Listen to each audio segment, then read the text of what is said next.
I want to talk a little bit about what Branson said. He was talking about his crazy environment and relate that to education, because last night some people said some cool things that I don't want to lose.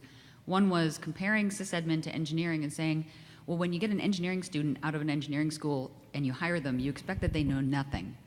They've learned how to learn and they have some foundation, but they don't understand the environment they're about to go in. You have to teach them.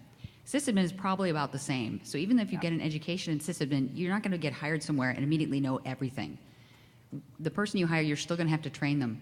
And then that goes to a comment that Steve Vandemeter said in the workshop, which is, you want us to educate these people on sysadmin, but you expect us to train them on all this weird proprietary crap that you have at your organization. How do we know how to do that? Because it's your weird proprietary crap.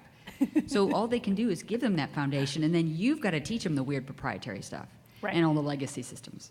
Yep. Yeah, and as those foundational technologies are changing, we need to be having a feedback loop with the institutions of learning, right? And that's where our responsibility really comes in, I think.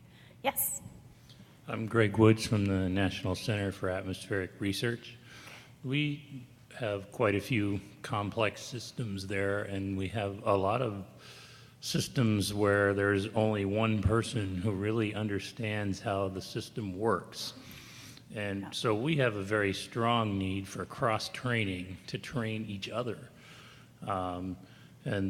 It hasn't happened, and we've had this problem for a couple of decades now. And the reason it hasn't happened is the obvious one. Nobody has any time to work on training because we always have all this other stuff to do.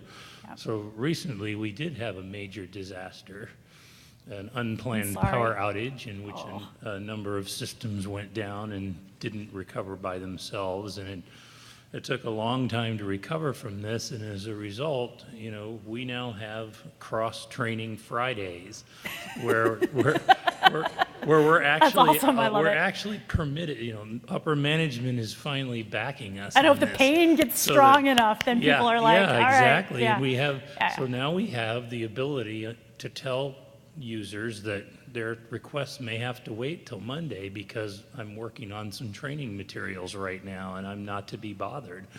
But I guess the real question is for everyone else is, how can you convince your managers that you really need to set aside some time to do this kind of training each other without planning a major disaster? Or plan a major disaster. That's a really good question. You know, I think that this is something that OpSchool could probably help with. Like I'm just going to volunteer them for all the stuff that they should do.